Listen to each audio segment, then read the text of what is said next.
সুপ্রিয় দশম শ্রেণীর শিক্ষার্থী বন্ধুরা, আশা করি তোমরা সবাই ভালো আছো এবং সুস্থ আছো। তোমাদের সবাইকে আমি সুমন কুমার দাস নীল একাডেমির পক্ষ থেকে জানাচ্ছি শুভেচ্ছা ও অভিনন্দন। আজ আমি অনেকদিন পর তোমাদের সঙ্গে ক্লাসে আসলাম। আজকে আমি তোমাদের হিসাব বিজ্ঞান বইয়ের ৪র্থ অধ্যায় মূলধন ও মুনাফাজাত লেনদেন নিয়ে কিছু আলোচনা করব। এই অধ্যায়টা আমাদের জন্য খুবই গুরুত্বপূর্ণ। আর কিছুদিন পর তোমাদের নির্বাচনী পরীক্ষা শুরু হবে এবং অনেক স্কুলে ইতিমধ্যে কিছু মডেল টেস্ট বা সারপ্রাইজ টেস্ট নামে কিছু পরীক্ষা শুরু হয়ে গিয়েছে। এখন যাই হোক, আমি আসি মূলধন ও মুনাফাজাত লেনদেন। তাহলে মূলধন ও মুনাফাজাত লেনদেনের ক্ষেত্রে আমরা প্রথমে দেখো লেনদেনকে যদি আমরা ভাগ করি,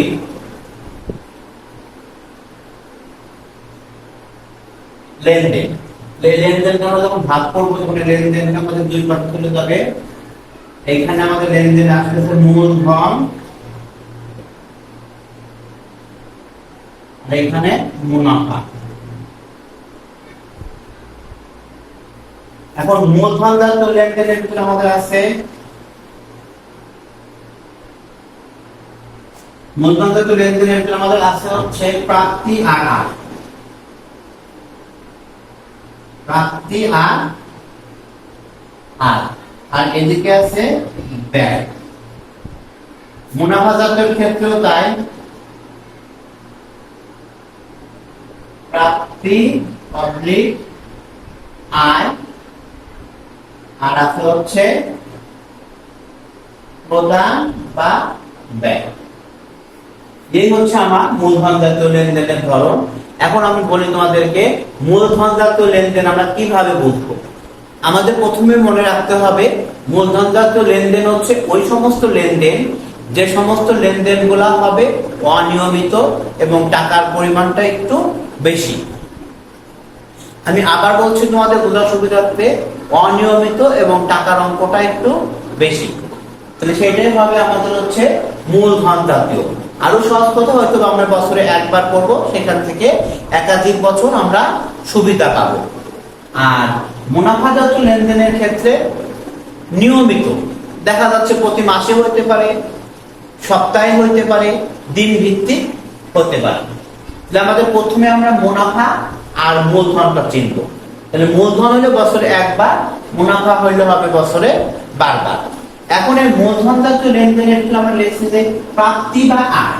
মূলধনজাত লেনদেনের ক্ষেত্রে প্রাপ্তি বা আয় লিখলেও প্রাপ্তি আর আয় কিন্তু একই জিনিস নয়। মূলধনজাতের ক্ষেত্রে প্রাপ্তি আর আয় এক না। প্রাপ্তি হচ্ছে আমরা যেটা পাবো, আর আয় হচ্ছে লাভের মতো।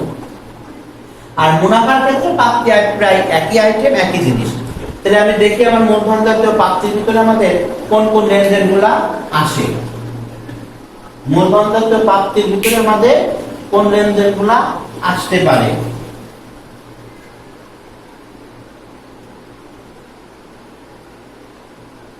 মূলধন জাতীয় প্রাপ্তি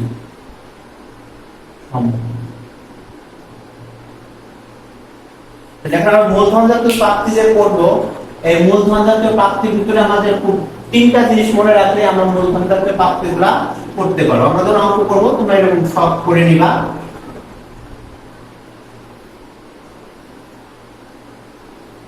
তারিখ থাকে তারিখের ভাগ দিব, না হলে তারিখ দেওয়ার মধ্যে খুব একটা দরকার নাই। যদি তারিখ থাকে তাহলে আমরা তারিখের ভাগ দিব, না থাকলে আমরা তারিখের ভাগ দিব না। এই হচ্ছে আমার মূলধন জাতীয় প্রাপ্তি। তারিখ থাকলে তারিখ দিব, না থাকলে নাই, তারিখ বিবরণ টাকা টাকা। সাধারণত মূলধন জাতীয় প্রাপ্তির ক্ষেত্রে তোমরা তিনটা জিনিস মনে রাখলে করবে। এক নম্বরে ধরো আমাদের মূলধন অথবা ব্যবসা শুরু অথবা বিনিয়োগ, তারপর ঋণ। আমরা যদি কোথা থেকে ঋণ গ্রহণ করি, ব্যাংক ঋণ থাকে, তাহলে সেইগুলা হবে হচ্ছে আমাদের মূলধন জাতীয় আয়। আরেকটা হচ্ছে যে কোনো স্থায়ী সম্পদ বিক্রয়, স্থায়ী সম্পদ বিক্রয়, এই আমরা নিয়ে গেলাম এই পাশে। এই হচ্ছে আমার মূলধন জাতীয় প্রাপ্তি। এখন আমি যদি মূলধন জাতীয় আয় বলি তাহলে মূলধন জাতীয় আয় কিন্তু আমার এগুলোর একটাও হবে না। মূলধন জাতীয় আয় হবে যে আমি স্থায়ী সম্পদ বিক্রি করছি, বিক্রয় থেকে সম্পত্তি অর্জন মূল্য বাদ দিলে আমাদের হচ্ছে মূলধন জাতীয় আয় পাওয়া যায়। তাহলে মূলধন জাতীয় আয়, মূলধন জাতীয় আয়, মূলধন জাতীয় আয় হবে আমাদের সম্পদের বিক্রয় মূল্য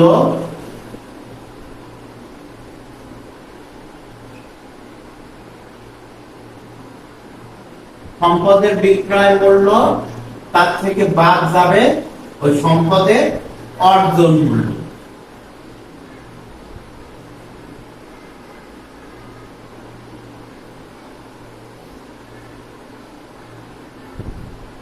এই হচ্ছে আমার মূলধন জাতীয় প্রাপ্তি আর মূলধন জাতীয় আয়ের কথাবার্তা চলে গেল। তাহলে মূলধন জাতীয় আয় মানে তিনটা জিনিস বলে দিয়েছি। মূলধন জাতীয় আয় হচ্ছে কি সম্পদের বিক্রয় মূল্য থেকে সম্পদের অর্জন মূল্য বাদ দিলেই পাওয়া যাবে।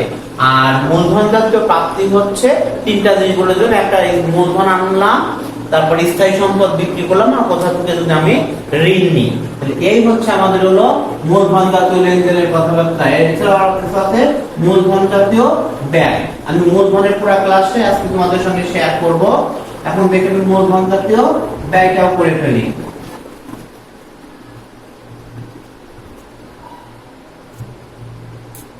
মূলধন জাতীয় ব্যয়,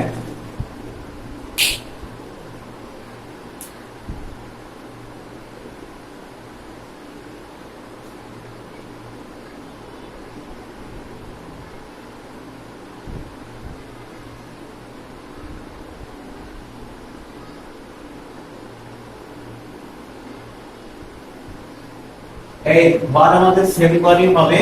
তারিখ থাকলে দেব, না থাকলে না, ধরে নেওয়া আমাদের তারিখ নেই। বিবরণ টাকা টাকা। তাহলে মূলধন জাতীয় ব্যয় বলতে যে সমস্ত ব্যয়গুলো আমাদের অনিয়মিত হবে এবং টাকার পরিমাণটা বড় হবে। আমরা সহজে বলতে পারি যে কোনো স্থায়ী সম্পদ অর্জনের জন্য আমাদের যে ব্যয়গুলো হয় সেটাই হচ্ছে মূলধন জাতীয় ব্যয়। কোনো স্থায়ী সম্পদ অর্জনের জন্য যে ব্যয়গুলো হবে সেটাই হচ্ছে হবে আমাদের মূলধন জাতীয় ব্যয়। তোমরা নিয়ম শিখতে একটু লিখে দেখতে পারো। যেমন প্রথমে আমাদের হলো কি, যে কোনো স্থায়ী সম্পদ ক্রয়, স্থায়ী সম্পদ ক্রয়, স্থায়ী সম্পদ ক্রয় আমার মূলধন জাতীয় ব্যয় হবে। তারপরে স্থায়ী সম্পদ সংক্রান্ত যত খরচ, স্থায়ী সম্পদ সংক্রান্ত যত খরচ আছে লিখে রাখতে হবে। স্থায়ী সম্পদ সংক্রান্ত খরচ,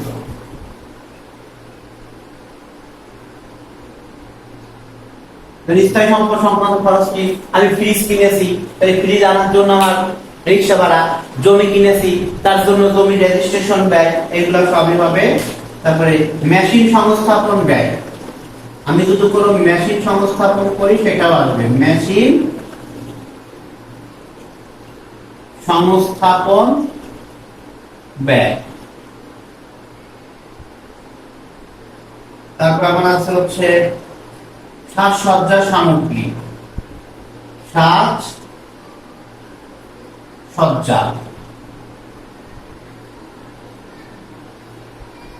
গাড়ির জন্য আমি টায়ার কিনি, কারণ টায়ার তো তোমার সচরাচর কেনে না। গাড়ির জন্য টায়ার, কম্প্রেসার, টায়ার কম্প্রেসার এগুলো যদি কিনি আমি। প্রাঙ্গণ উন্নয়ন, দেখো প্রাঙ্গণ উন্নয়ন, প্রাঙ্গণ উন্নয়ন। এছাড়া আবার যেগুলো একবার হবে, বিদ্যুৎ সংস্থাপন ব্যয় হইতে পারে আমার। তারপরে তোমার হইতে পারে আরো কি, জমি ক্রয় করছি তাদের যেগুলো বলেছি রেজিস্ট্রেশন ব্যয়, এইগুলো হবে হচ্ছে আমার মূলধন জাতীয় ব্যয়। সহজ কথা, যে সমস্ত ব্যয় আমরা একবার করলে তার থেকে একাধিক বছর সুবিধা আমরা ভোগ করতে পারবো। 10 বছর হইতে পারে, 20 বছর হইতে পারে, 2 বছর হইতে পারে। এইরকম কোনো ব্যয় যদি আমরা করি তাহলে সেইগুলাই ভাবে হচ্ছে আমার মূলধন জাতীয় ব্যয়। তাহলে মূলধন জাতীয় লেনদেন গুলা নিয়ে আমার ক্লাসটা কিন্তু শেষ হয়ে যাচ্ছে। আমাদের প্রথমে ছিল মূলধন জাতীয় প্রাপ্তি বা আয়, মূলধন জাতীয় প্রাপ্তি শিখলাম, মূলধন জাতীয় আয় শিখলাম, আর এই হচ্ছে আমার মূলধন জাতীয় ব্যয়। আশা করি বন্ধুরা আমার ক্লাসটা তোমাদের সবাই ভালো লাগছে। যদি আমার ক্লাসটা ভালো লাগে তাহলে অবশ্যই আমার চ্যানেলটাকে সাবস্ক্রাইব করে আমার পাশে থাকবে, যাতে আমি তোমাদের সঙ্গে নিয়মিত ক্লাস দিতে পারি। নেক্সট আমি পরবর্তীতে তোমাদের সঙ্গে মুনাফা জাতীয় লেনদেন নিয়ে আলোচনা করব। তারপর তোমাদের বই অনুশীলনের যে অঙ্কগুলো আছে আমি সেগুলো একটা একটা নিয়ে তোমাদের সঙ্গে আলোচনা করব।